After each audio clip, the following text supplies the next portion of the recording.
Abanyakenya barenga imiliyoni 22 nibo bazindutse bitabira amatora y'umukuru w'igihugu yarategekanijwe kubera rimwe n'ay'abashingamateka, abakenguzamateka, abakuru b'intara hamwe n'abatware bo hasi. Mu mugwa mukuru wa Nairobi, imirongo y'abatora yatanguye kwibonekeza hakiri mu gatondo. Gutora bikaba vyatanguye ku gihe nk'uko vyari bitegekanijwe. Abahiganirwa ico kibanza ni bane, harimwo abapasitori babiri batazwi cane mu vya politike, mbere batanahabwa amahirwe yo gutsindira ico kibanza.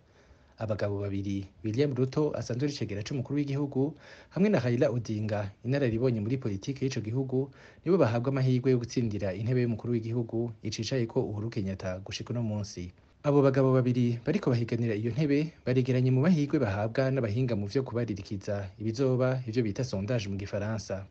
Raila Odinga ahabwa amahirwe y'ibice 47%, mu gihe William Ruto ahabwa ibice 41%. Bose uko ari babiri baremeye kuzoshira aho intahe ishize amatora niyo yahera bakemera ivyavuye mu matora.